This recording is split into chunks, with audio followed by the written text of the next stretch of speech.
get my board.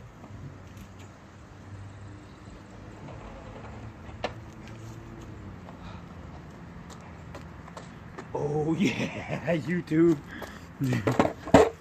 What's going on? Yes, YouTube. That's how we do it. That's how. Look, in my defense, it absolutely rained all day yesterday, and that ground right there is completely soaked. So yeah, I slipped, all right. But what's even better, see that right there? I had to do it in 2 takes because the first time, just as I threw, I kicked out in the water there, my board slid out, and I just, boop, I went down like a sack of knife throwing shit. So anyway, today, YouTube, we have this wall, the Ontario SP-5, right? It's got some kind of craton handle. It's like a rubbery feel. I think craton is just like a more fun word than saying rubber, because it sounds like a prophylactic. You know, I've got protection handle. 1095, high carbon, 15 inches, 10 inches, 1/4 inch. It's everything you want a camp blade to be for me, except being a clip point. Clip point for me is more of a fighting blade, less of a camp blade, especially if you're going to take a clip point and put a false edge on it. If this was a clip point with no false edge, that tip would be crazy thick, and that would be really cool. It's not, but we're going to test it anyway. We're going to see what it does, what it doesn't do, what it does. So let's have some fun. It's the SP-5 Survival Bowie, and I know this because it says so right there, by Ontario. I know this because it says it right there, even though the grip looks very K-bar-ish. I think that's something borrowed. Now here's something for all you, where are you guys going? For all you fellow big hand guys. This thing is so big in the grip that even my hand doesn't feel it, right? In my hand, look, it's this big. My hand is huge. So that's something to consider when thinking about a knife with grip. This is gonna shift. I don't care how rubbery this is, swinging, it's gonna shift. Now for chopping, if you hold it below the grip, right, then it's gonna be good. You can put it in between any finger and really get a good chopping action going. But if you're using a full grip, standard grip right there, you're gonna get some shifting because it's just really long in the palm swell for some reason. No idea why, but it is. That doesn't mean it's uncomfortable. It just means it's not a great fit for a human hand. Let's go have some fun. All right, being a camp knife, the first thing a camp knife needs to be able to do is chop. So we are going to chop. I'm going to lower my grip just a little bit so I don't get that sliding. And I'm digging on a knot there. You can probably see that. And that kind of cruised right through. Oh man. That thing's got some serious bite.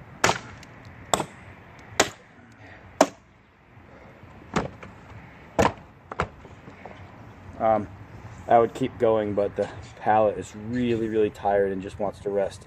So, looking at this edge, oh, I have a little, no, that was a piece of wood on there, I think.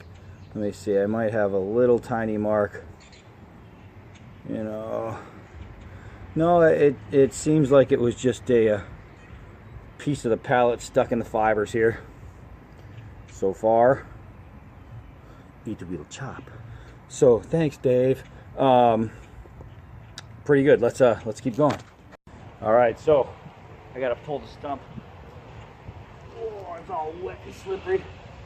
Let me see, am I in frame with you guys? So obviously this is not going to loosen any grip. It just comes down to balance at this point. You see, I was in there pretty good. That clip point is really good for going in straight, I'll tell you that. That's gonna be straight all the time, every time. Let's see. Now, I'm reluctant to pry with it. I don't know if you could see, that's got some really good blade flex to it. And I'm reluctant to go too far because I don't want to snap the tip. And it's it's bending well. It's got a good twist going on, but it's a clip point, right? So we don't want to break the tip if we don't have to. That's just not something cool you do to a knife, any knife. What we are going to do is have more fun though, okay? We'll do things that don't break the tip. So on that first swing, I know you guys didn't notice, but it absolutely kicked in my hand. The handle is not very great for an ultimate camp knife. It does not have an ultimate camp knife handle. The blade is performing, right? It's doing what I want it to, what I expect it to, but that handle kind of sucks. So let's see here. Yeah, I mean, this is the easy stuff. Most knives will do this. So far, we have only had one that I reviewed that couldn't even do this, and it was a joke. I mean, it was just a sad, humiliating joke for that poor knife. So, let's see. Being a long, sweeping blade, I'm going to start dropping them here. But you could see, I mean, that kind of stuff is just too easy. It's an all-day project when talking about, I mean, it's just cool.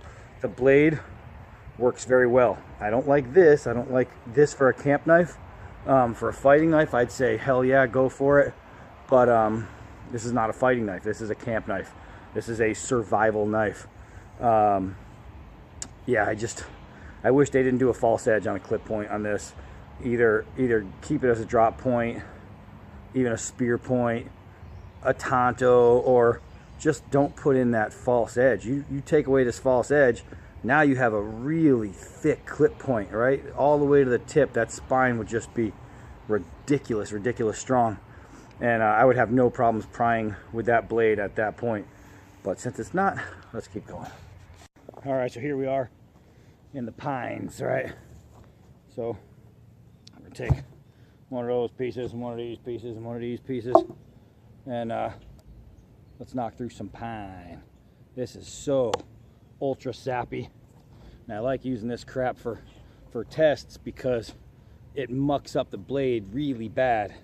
And if the blade can perform with a mucked up blade, well, for me, that's okay. All right, I'll just do it from the ground. I'm probably just gonna hammer the wood into the ground, and I am. Let's see. It's always good, boys and girls, to have something solid to do this on. It's no problem. This thing, it's a large camp knife.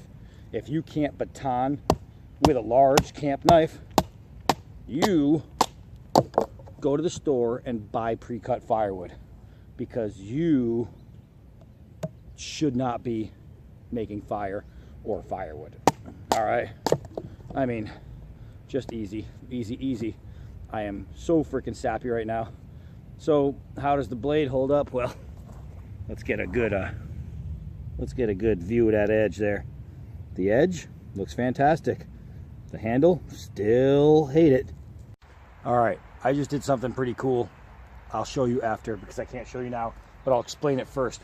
I took one of the 1-inch forest trees that are cut down. It's a much bigger one than this, and I just split it with the blade, and I hit it hard enough to where the blade put a nice wedge in it, and then I set my phone up in that wedge. Look at this. This is the first time you guys aren't gonna fall down from shaking. Ha ha ha, Donnie B all day. All right, so we're gonna attack this guy right here. I'm gonna find a grip that's gonna work with this piece of shit grip. Oh, good, I didn't hit you guys. That was pretty good. I hit this in such an angle that I actually pushed myself farther into the tree. Otherwise, that would have went down. That would have went down first shot. I have no doubts about that. So what I want to do is set it up where I'm going to get a little bit of wobble, but not a ton. We're going to see if I can't hit that again. Yeah, of course I can. Not at all a problem. The thing, even on something free hanging and light and wobbly, I'm picking it off an inch at a time, you know what I mean? It's vines, no problem. This thing can actually work as a machete, and having a 10-inch blade, I can't see why it wouldn't be able to handle that task. So far, the SP-5 blade-wise is really impressing me. The handle, this whole grip thing, it's just awful. I hate it. But who knows, some of you might like it, so this is just one man's opinion. Let's go throw it. All right, before I go throw it, so I came down on this, right? I just hit a nice chop, and then I just wedged the phone right in there and it stuck. So if you guys need a makeshift tripod, you're out in the woods, you're filming something, you're shooting, you're, I don't know, doing a bear trap, I don't know what the hell you guys do in the woods, homemade sex tape. This actually, when you split one of these, it comes back together real tight. So you put your little phone in there, bada boom, bada bing, you have a great bipod. That phone didn't go anywhere. I'm gonna use that more often. What's the time? It's time to get ill. Oh yeah, let's do it. Let's throw this beast. All right, 5 yards. Let's see what we got. Well, seeing as how the only time I ever threw it was from the deck of my skateboard, that's not so bad. That's not so bad at all.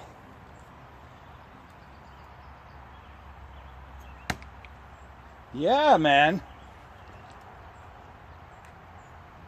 I'll tell you what, not only does it throw well, but that tree is cleaning off the mucky muck. So that's not so bad. I'm gonna go one more time. I'm gonna throw it a little bit harder. Okay, so I threw it a lot a bit harder. Oh yeah. I had some good penetration. I don't have to tell you because you can see it. That's not so bad. So what do we have here? We have the Ontario SP-5, right? As far as camp knives go, this is a great camp knife. The only issue I have is right here, and it's not even the fact that it's a bad grip, it's just oversized for some reason. Chicka chicka chicka chicka choo choo. So I mean, the blade, obviously the fit and finish is not a Tops or an Essie. You can, well, you might not be able to see from this, but these grind lines up here, I don't know if it's the coating or if it's from the steel, but not well done. Obviously fit and finish here, it's just throwing a slap of rubber onto a piece of steel. So there's nothing wrong there. It does have the lanyard hole pin right about there. This butt, it's rubber, but it's solid. So you can use that. It's a 90, so you can strike with it. Again, my only issue with the blade is that it's a partial, you know, what do you call it? Fucking partial edge, you know, a fake edge here.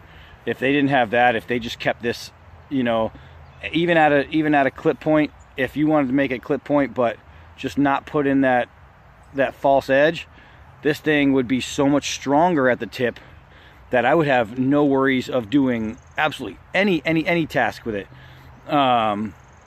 It's I could make banana bread with this thing if it just had a better tip. But I'll tell you what, man, this thing performs as a camp knife. I don't want to tell you what the price point is because I can't remember. It might be sub 100. I think it is. I think I might have picked this up for around 50.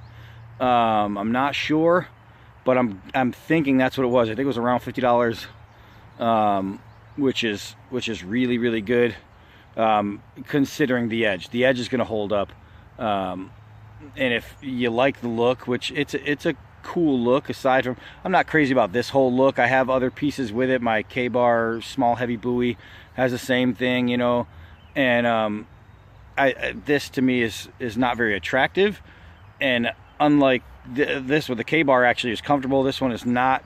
It's not uncomfortable, but it's not comfortable due to the shift. And wielding it, sometimes being round, even with a palm swell, it'll turn on you. It's like a bad pit bull, it'll just turn on you. But I guess, you know, there's not much more to say. I mean, you could see the grind. They put more of a grind on this side of the tip than this side. I mean, that's something you don't usually see with high-end knives. You can actually see that. But it is what it is. I mean, overall, the grind is really well done. It's a, you know, it looks like a complete flat grind. It's not a hollow grind. I like it. I don't know. It's something that I might just do something different to the grip to make it more comfortable. I might wind up some medical tape in here, or some line, or some what do you call it, paracord, and bump the pinky notch forward, so that way it's more comfortable. But all in all, this one's worth using. It's worth keeping. So this might just be a staple, knock down some wood blade for me. I pretty much, you know, I dig it. I dig it. But that's it, guys. SP-5 Survival Bowie by Ontario. It's a good camp knife. I am Donnie B, all day and until next knife.